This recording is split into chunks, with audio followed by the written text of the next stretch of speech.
Salut les amis, soyez les bienvenus au Club 700, un club qui est toujours ouvert rien que pour vous. Bonjour pasteur. Avec plaisir, bonjour. En forme? Très en forme. Ça se voit, hein? Ça se voit. Regarde le sourire. Dieu soit loué. Le plaisir est pour nous de savoir que vous êtes là à cette émission du Club 700 pour vous servir le pasteur Raymond Kofi. Et je suis Massi Domingo pour vous dire que le Seigneur a des merveilles pour vous aujourd'hui. Tout à fait, parce que Dieu est toujours fidèle. Oui. Et là, c'est l'histoire de Christophe et Yvonne. Ils ont vécu une expérience très douloureuse, au point où même le bébé en a souffert. Vous voulez comprendre la suite? Eh bien, suivez. Chris et Yvonne Smith commencèrent à sortir ensemble dès le lycée. Mais les deux adolescents traînaient de lourds bagages dans leur relation. Chris avait été élevé par un alcoolique. Le plus étrange, c'est que je ne voulais pas boire, parce que je voyais comment mon père était. Mais je suis tombé dans autre chose. Je me suis mis à fumer de la marijuana avec des amis. Puis, j'ai commencé à prendre de la cocaïne. Et je vendais de la marijuana pour pouvoir payer ma consommation de coke. Les blessures d'Yvonne étaient encore plus profondes. À 4 ans, elle avait été violée par un membre de sa famille éloignée. Quelques années plus tard, elle fut abusée sexuellement par un des enfants de son quartier. J'avais l'impression que la joie et l'innocence avaient disparu. Je n'avais pas imaginé que cela aurait eu un tel effet sur l'image que j'avais de moi-même, ni que cela m'aurait poussé à vivre dans la promiscuité. 6 mois après le début de leur relation, Yvonne tomba enceinte. J'étais sous le choc. Je ne savais pas comment réagir. Mon premier instinct a été de penser à l'avortement.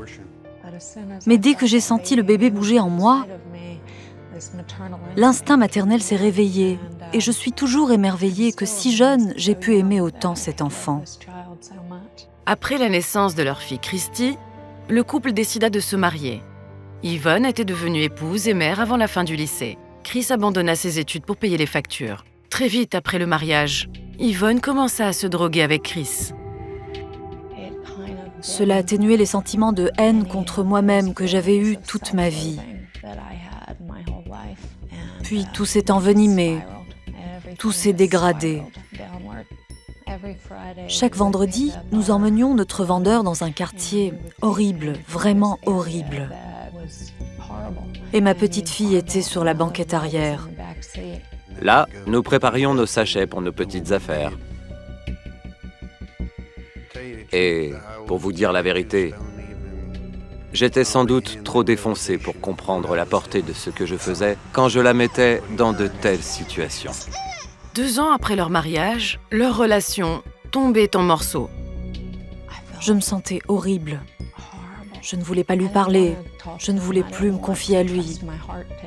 Je me disais, comment vais-je en sortir? J'avais l'impression qu'il n'y aurait jamais de fin à ce cycle. J'avais le sentiment que quelque chose manquait chez moi, sans que je sache quoi. Un soir qu'elle regardait la télé, Yvonne trouva ce qu'elle cherchait.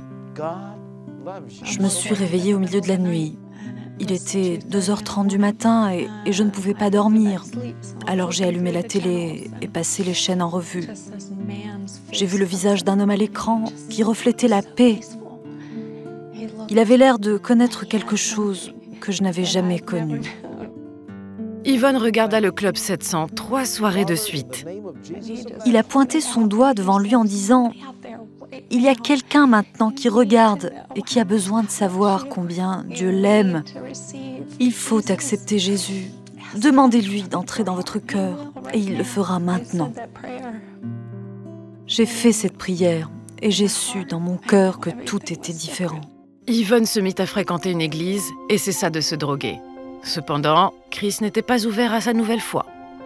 Je ne voulais rien savoir de ces changements. Nous avons eu des discussions très animées, au cours desquelles des mots comme divorce et séparation ont été prononcés. Je suppose que j'étais encore trop aveugle pour voir la liberté qu'elle avait trouvée. J'avais une paix merveilleuse, car je savais que mon Père céleste m'aimait. Je n'avais plus besoin de drogue. Rien ne pouvait se comparer à l'amour que mon Père me donnait. Pendant 6 ans, Yvonne pria pour Chris. Il s'accrochait encore à la vie qu'il connaissait. Je priais pour qu'il vienne un jour avec moi à l'église. Et chaque fois que j'y allais, bien que la salle soit toujours pleine, Je lui gardais toujours une place libre à côté de moi. Je savais que mon mari un jour viendrait me rejoindre. Le jour de la fête des mères en 1998, Yvonne écrivait une lettre à Chris. Elle m'a écrit pour me dire combien elle m'aimait et combien Jésus m'aimait, qu'elle n'allait pas m'abandonner et que Jésus non plus ne m'abandonnerait pas. Elle me demandait de lire la prière du salut qu'elle avait jointe, ce que je fis. Et j'ai su que même si j'avais été le seul, il aurait fait tout cela pour moi. Il aurait donné sa vie pour moi. Cela me paraissait comme une éternité d'amour, de paix et de bonheur, dans mon esprit et dans mon âme. Je l'ai vu sur son visage. Il paraissait différent. Sa contenance avait changé. Son visage avait changé. J'ai eu des larmes de joie quand j'ai compris que ces 6 années avaient été payantes. Elles en avaient valu la peine. Vraiment la peine. Tous deux disent que Jésus-Christ a totalement restauré leur mariage et que la prière les a guéris de leur dépendance. Ils ont récemment renouvelé leurs vœux à l'occasion de leur 25e anniversaire de mariage. Ils ont commencé leur propre ministère, appelé Vine Life. C'est une histoire d'amour, une vraie.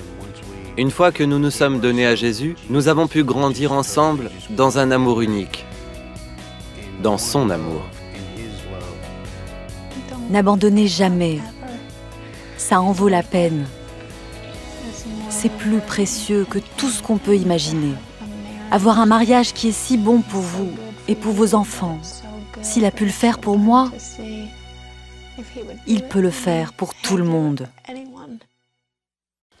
Mes amis, ces deux-là étaient ce qu'on appelle des grands blessés de guerre, mais des grands blessés émotionnels par les guerres de leur passé. Les bagages de l'un et de l'autre pesaient si lourdement qu'ils ne pouvaient rien voir ni rien sentir que le poids de leur propre passé, que seul Dieu pouvait décharger. Je voudrais m'adresser à toi qui me regarde en ce moment, qui regarde cette émission, qui a regardé ce témoignage. Tu as certainement, ou on ne sait jamais, quelqu'un a un passé douloureux et tu n'as plus le sentiment d'être quelqu'un de bien. Tu n'as plus aucune valeur à tes propres yeux. Sans vie, avec des bouées de sauvetage comme l'alcool, la drogue, le sexe, et tu ne peux pas t'en sortir. Tu ne fais que t'enfoncer. Eh bien, je voudrais te rappeler une chose. Ta vie peut changer et peut devenir ce qu'on appelle un arc-en-ciel grâce à une seule personne, Jésus-Christ. L'étoile brillante du matin. C'est le seul qui peut changer les choses dans ta vie. Il suffit d'une prière. Seigneur Jésus, j'ai tout essayé par moi-même, mais je viens de voir ce qui s'est passé dans la vie de ces deux personnes. Tu peux faire quelque chose pour moi. Restaurer mon couple, guérir mon cœur brisé et mettre de l'ordre dans ma vie. Je te donne ma vie et mon cœur. Prends le contrôle de toutes choses et sois le maître de ma vie. Que ma vie soit différente. Je te la donne, Seigneur. Amen. Simple, mais très efficace. Sois béni. Merci, Massi. On peut retenir, chacun peut essayer Jésus. Oui. Mais ne nous quittez pas. À tout de suite.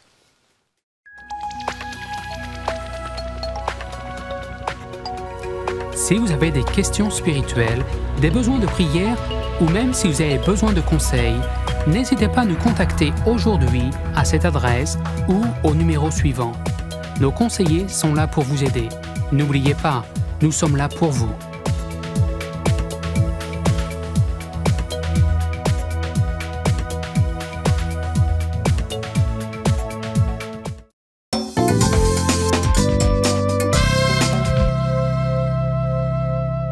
Bienvenue de nouveau au Club 700. Alors, je suis sûre que vous attendez impatiemment notre série sur Israël. Aujourd'hui, l'histoire des patriarches.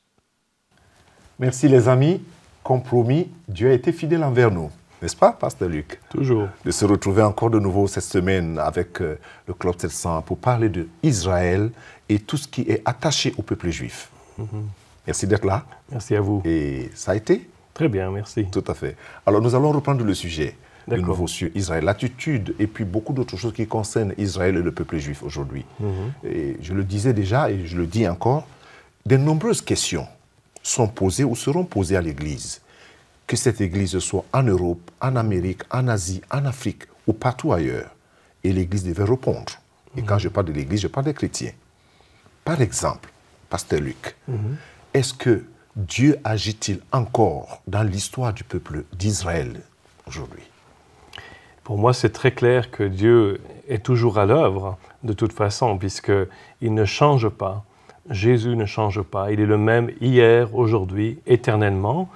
Et le Dieu d'Israël, qui a agi envers Israël il y a des centaines, il y a des milliers d'années, il agit toujours aujourd'hui, aussi envers Israël, pas seulement envers Israël, mais aussi envers Israël. Et on le voit notamment lors de récents conflits, notamment en 1967, pendant la guerre des 6 jours.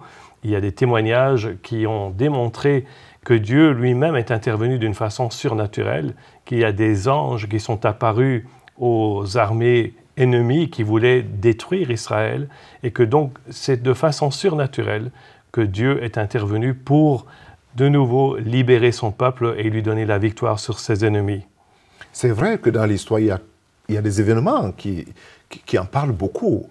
48, 56, 67, 73 encore, je pense. Vous connaissez mieux, vous comprenez mieux de quoi je veux parler. Mais vous savez, la compréhension de la plupart des personnes aujourd'hui, c'est lorsqu'on parle d'Israël, les gens situent Israël ici sur un côté historique, mais ne voient pas le côté spirituel. Par exemple, Abraham, Isaac, Jacob, et les David, les Moïse, les Josué, est-ce que l'alliance que Dieu avait traitée avec ces patriarches, comme la Bible les appelle, est-elle valable ou valide aujourd'hui? De façon claire, qu'est-ce que vous pouvez dire là-dessus? Je peux dire que ce qui est écrit dans la Bible, c'est que lorsque Dieu a fait ses alliances avec ses patriarches, il a dit c'est une alliance éternelle, Brit Olam en hébreu. Ah, vous pouvez encore le répéter un peu? Oui, Brit Olam. Olam. Oui. Brit, c'est l'alliance, et Olam, ça veut dire pour l'éternité. Donc, Dieu était très très clair quand il a fait ses alliances avec ces gens, avec Abraham, avec David, même avec Noé, etc. Ce sont des alliances perpétuelles ou éternelles, donc qui n'ont jamais été annulées. Peut-être que les hommes ont pensé qu'elles avaient été annulées, mais dans l'esprit de Dieu, ces alliances sont toujours là, toujours valables. D'ailleurs, une preuve toute simple, l'alliance avec Noé, quand Dieu a dit « Je fais cette alliance perpétuelle avec toi, et voici le signe de cette alliance, c'est l'arc-en-ciel. » Et jusqu'aujourd'hui, on voit des arcs-en-ciel. Oui. Bon, et parlez un peu plus de cette alliance-là, ou des alliances, comme vous dites. Parce que la compréhension, et j'insiste là-dessus, c'est que l'Ancien Testament, dans la Bible, est beaucoup plus lié au peuple d'Israël, à Israël. C'est-à-dire ce qui est passé pour certaines personnes. Par contre, le Nouveau Testament, c'est ce qui est là aujourd'hui qui concerne l'Église. Mais je pense que c'est peut-être une façon erronée d'interpréter la chose. Voilà. Parce que Dieu a toujours choisi Israël. Si bien dans l'Ancienne Alliance que dans la Nouvelle Alliance, on voit que Dieu d'abord a choisi ce peuple, Israël, pas parce qu'il était mieux qu'un autre. D'ailleurs, Dieu le dit lui-même, vous n'êtes pas plus grand qu'une autre nation. En réalité, même aujourd'hui, le peuple juif représente à tout casser 13 millions de gens dans le monde. C'est minuscule, ça ne représente pratiquement rien. Mais Dieu a choisi ce peuple, par amour, par choix. Et nous devons d'abord respecter ce choix. Et puis, dans la Nouvelle Alliance, lorsque Jésus est venu, on voit que Dieu a de nouveau choisi ce peuple pour se révéler et pour envoyer son Messie, le Fils de la promesse. Parce que Jésus est venu en tant qu'accomplissement des promesses à Israël tout d'abord. Il est le Messie d'Israël avant tout. Et lui-même disait qu'il avait été envoyé exclusivement aux brebis perdues de la maison d'Israël. Donc là, on voit que malgré le fait que Jésus soit venu en tant que Messie et comme chef de l'Église quelque part, en réalité, il est venu d'abord pour le peuple juif et pour la maison d'Israël. Alors, si on pousse un peu le bouton sur la compréhension des alliances, ça saute toujours des yeux de plusieurs personnes qui ne lisent pas d'abord dans l'Ancien Testament qu'il est dit « Voici, je ferai avec la maison d'Israël une nouvelle alliance ». Alors, ça saute des yeux. Et les gens préfèrent mettre la nouvelle alliance plutôt dans le Nouveau Testament avec l'Église. Alors que la nouvelle alliance faisait d'abord partie d'Israël. Donc, qui est concerné? Où est la position de l'Église là-dessus? Où est-ce que cela conduit l'Église? Où est-ce que l'Église se tient là-dedans? Donc, tout d'abord, ce passage que vous avez mentionné, ça se trouve dans Jérémie 31. Tout à fait. Et là, il est écrit, Dieu dit à Israël, au peuple juif, « Voici, je ferai une nouvelle alliance. » Et en hébreu, comme je l'ai déjà dit, c'est la Brit Chadasha, c'est-à-dire l'alliance renouvelée, donc qui ne vient pas remplacer l'ancienne alliance, mais qui est transformée, si vous voulez, pour qu'elle soit renouvelée et qu'elle soit un peu, on va dire, mise au goût du jour, pour s'adapter aux circonstances de notre vie d'aujourd'hui. Et donc la place de l'Église dans cette nouvelle alliance, c'est que l'Église, ou nous les non-juifs plus exactement, nous avons été introduits, greffés dans cette bénédiction par après. Parce que Jésus au départ, et comme je l'ai déjà dit, il a dit clairement qu'il était venu pour les brebis perdues de la maison d'Israël. Ce n'est que par après que son ministère s'est étendu, qu'il a ouvert aussi cette bénédiction aux autres peuples, les non-juifs dont je fais partie. Et on voit clairement aussi que pendant les premières années de l'Église, il y avait cette distinction entre le ministère auprès des Juifs et le ministère auprès des non-Juifs. Et comme on le sait, le ministère auprès des non-Juifs a été repris par l'apôtre Paul, qui était fier de son ministère. D'ailleurs, il le dit dans Romains chapitre 11. Mais pourquoi est-ce qu'il était si fier? Parce que le verset suivant dit clairement « afin d'exciter quelques-uns de ma race, des Juifs, à la jalousie ». Jalousie de quoi? Du fait que ce sont des non-Juifs qui avaient reçu cette bénédiction, qui en fait appartient de droit aux Juifs. Et c'est pour ça qu'il dit « je veux les exciter à la jalousie ». Et donc, on a d'autre part l'apôtre Pierre, qui lui était l'apôtre des Juifs, qui était resté donc fidèle à cette alliance, à cette optique de la promesse de Dieu qui est envoyée d'abord et avant tout au peuple juif, au peuple d'Israël. C'est très profond, pasteur Luc. Alors, à partir de ce moment, en tant que chrétien, comme je dis, que ce soit en Afrique ou en Europe ou partout, il y a un appel là-dessus, il y a une responsabilité à respecter. Parce qu'on comprend que l'alliance n'a pas été annulée, elle a été plutôt renouvelée. Voilà. D'abord avec le peuple d'Israël, comme vous le dites, et selon les Écritures, ensuite avec le reste des nations qui viennent pour entrer dans cette alliance. Exactement. À ce moment-là, comme vous l'avez aussi dit, la position de l'Église, quelles sont nos obligations? Y a-t-il des obligations en tant que chrétiens aujourd'hui qui bénéficient de cette bénédiction, si je peux me permettre? Tout à fait. Alors, moi, j'ai relu un petit peu tous les passages de la Bible qui peuvent nous aider à comprendre quelle devrait être notre attitude envers ce peuple et ce pays, tout d'abord. Et là, j'encourage tout le monde à relire Romains, chapitre 11 en particulier, tout le chapitre qui nous montre que nous devons d'abord avoir une attitude d'humilité et de respect envers ce peuple que Dieu a choisi le premier, que nous ne sommes pas les premiers, eux étaient les premiers. Ensuite, il y a 4 obligations que je vois dans la Bible. Tout d'abord, prier. La Bible nous dit clairement dans le psaume 122, verset 6, en hébreu, il est écrit « Sha'alu shalom Yerushalayim ». Qu'est-ce que ça veut dire? Demander, du verbe « li'ishol » « Sha'alu », demander la paix de Jérusalem. Mais on ne demande pas n'importe quelle paix. On demande la paix que seul le prince de la paix pourra apporter dans ce monde. Parce qu'on voit que malheureusement, toutes les négociations, tous les processus de paix ont échoué. C'est la triste réalité. Donc, soyons conscients de cela. Il n'y a que le prince de la paix, Jésus lui-même, qui apportera cette véritable paix. Deuxième chose, c'est que nous sommes appelés à consoler ce peuple, étant donné qu'il est passé par tellement de souffrances et de difficultés. La Bible nous dit dans Ésaïe, chapitre 40, verset 1, « Consolez, consolez mon peuple, dit votre Dieu, parler au cœur de Jérusalem. On doit apprendre à aimer ce peuple et à le consoler, parce qu'il est passé par tellement de persécutions, de rejets et de souffrances, et encore aujourd'hui, il est encore rejeté, il est encore haï par bien des peuples de la terre. Donc nous devons apprendre à les consoler d'une façon concrète. Troisième chose, c'est que l'apôtre Paul nous dit dans Romains chapitre 11 que nous devons les provoquer à la jalousie. Qu'est-ce que ça veut dire?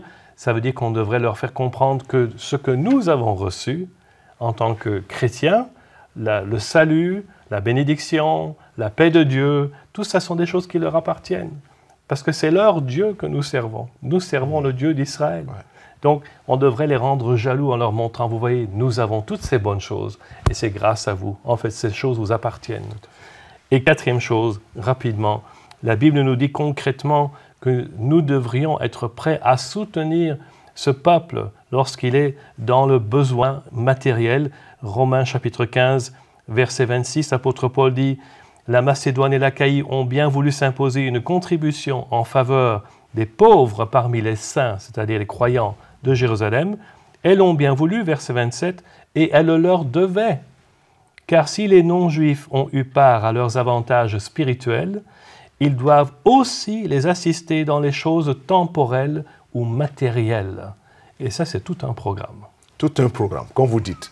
Tout un programme. Merci beaucoup, Pasteur Luc, mais je pense que, comme je dis, le sujet avec Israël, l'Église et les autres sujets, par exemple les fêtes de Pentecôte, les différentes fêtes dont la Bible parle, c'est des sujets à aborder au fur et à mesure. Déjà, merci encore pour cette deuxième partie. Et les téléspectateurs qui nous suivent, les amis, ils sont aussi contents de savoir qu'ils sont édifiés, ils sont enseignés, mais à la semaine prochaine.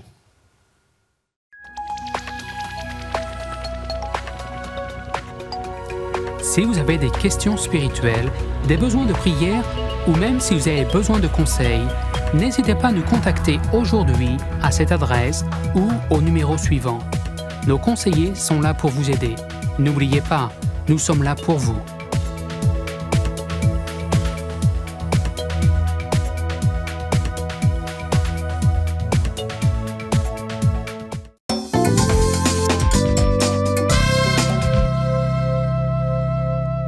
Bienvenue de nouveau, mes amis. Aujourd'hui, nous allons parler de nutrition avec notre spécialiste et la sœur Patricia concernant les femmes enceintes. Regardez. Bonjour à tous. Bonjour Aimée. Bonjour Patricia. Merci d'être là pour nous parler de nutrition et d'alimentation.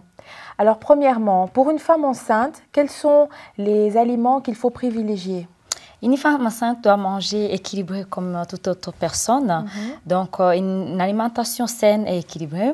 Donc, tout ce qui est aliments de 4 types, tout ce qui est féculents, céréales, manger des laitages, comme du riz, comme du pain, comme des pommes de terre.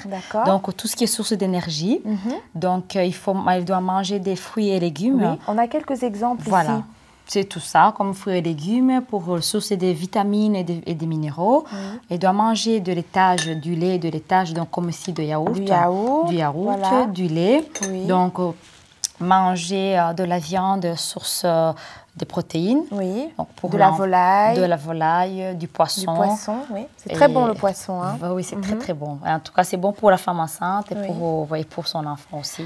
Alors, est-ce qu'il y a des choses à éviter ? Oui, comme il faut éviter tout ce qui est graisse des gras, donc il faut vraiment limiter l'huile. Il faut limiter l'huile l'huile animale. Donc il faut toujours privilégier l'huile végétale comme de l'huile d'olive, s'il y a moyen, l'huile de maïs. Voilà, donc consommer aussi l'huile d'une façon modérée. Et par rapport à l'alcool, qu'est-ce qu'on peut dire ? L'alcool, c'est vraiment à proscrire pour une femme enceinte, vraiment à éviter. Tout ce qui est des bières, la bière, des coca, des boissons très sucrées, il faut vraiment éviter. Donc les sodas, il faut aussi éviter. Il faut vraiment éviter ou boire vraiment en limité. Donc voilà. Il faut privilégier l'eau par contre. L'eau et du thé sans dépasser 3-4 3-4 tasses par jour. Donc, de l'eau et du lait, au moins 2 litres par jour. 2 litres par jour, voilà. D'accord. Donc la femme enceinte peut manger de tout. Il faut juste que ce soit équilibré, c'est ça. Donc fruits et légumes surtout à privilégier, protéines, donc des viandes, du poisson et boire beaucoup d'eau. Hein. Boire beaucoup d'eau, voilà. Sans oublier les laitages. Sans oublier les laitages. D'accord. Donc après, elle peut avoir conseil aussi de son gynécologue. En plus, s'il y a vraiment d'autres choses, et s'il y a d'autres choses qui se déclarent après. Merci beaucoup Aimée. On vous retrouvera très bientôt alors pour une nouvelle rubrique sur l'alimentation. Je vous remercie. Merci. Merci pour ces questions pratiques. Attention les femmes enceintes. Voici maintenant nos questions-réponses avec le pasteur. Prêt? Oui. Pasteur, aidez-moi. Nous avons déjà 5 enfants et je ne veux plus en avoir. Puis-je prendre la contraception ou est-ce que Dieu est contre? D'abord, c'est une question de conviction, Massi. Il faut que je le dise. Et puis, la question est posée et puis à double sens. Nous avons, je ne veux plus en avoir. Il y a un problème de communication ici entre l'époux et l'épouse. Ah oui, parce qu'il faut être 2 pour avoir des enfants. Tout à fait, parce que c'était nous avons déjà, mais maintenant je ne veux plus en avoir. Voilà. Alors il y a un problème, un manque de communication. Oui. Et je pense qu'il faut que les gens fassent des choses avec conviction. Très bien. Et ne pas qu'il en parle avec son mari. Il faut 2 personnes pour avoir des enfants. Oui. Il ne faut pas commencer par nous et puis terminer par moi, je ne veux plus. Et puis, est-ce que Dieu est contre? Qui porte. Oui, c'est elle qui porte, je sais, Massi, mais c'est 2 personnes quand même. Bien sûr, voilà. Non, je comprends. C'était juste pour te taquiner. Oui, oui. Et je voulais dire qu'il faut que ça se traite sur la base des convictions. Très bien. Dieu est-il contre, oui ou pas? Non, Dieu n'a pas dit il faut remplir la maison ou bien je ne sais pas moi quoi, non. Ou vous rendre malade. Voilà, et il faut connaître ses limites, il faut savoir ce qu'on veut. Dieu ne va pas se mettre derrière vous avec un bâton, pourquoi tu en as fait plus, pourquoi tu en as fait moins. C'est notre Père, c'est le Dieu tendre qui nous aime. Oui, je pense que c'est plus facile. Et puis, deuxièmement, Massi, je voudrais dire à tous les couples de passer toujours du temps dans la prière, à porter la question devant le Seigneur, posez-lui la question et puis attendez la réponse du Seigneur. C'est beaucoup plus propre. Oh, j'aime ça. Attendez la réponse du Seigneur. C'est beaucoup plus propre. Oui. Quand ça vient de Dieu, on est beaucoup plus au repos et avec conviction. Et on a cette paix. N'est-ce pas? Heureusement, le temps. Merci beaucoup, pasteur. Ah, j'ai beaucoup aimé. J'espère que vous avez beaucoup appris, apprécié les choses du Seigneur. Merci d'être resté en notre compagnie. Semaine prochaine, même chaîne, même heure. Écrivez-nous, l'adresse est sur votre petit écran et surtout, envoyez vos questions. Que Dieu vous bénisse. Toute la technologie à votre disposition. Au revoir, pasteur. On garde le même plaisir. Oui. Au revoir, les amis.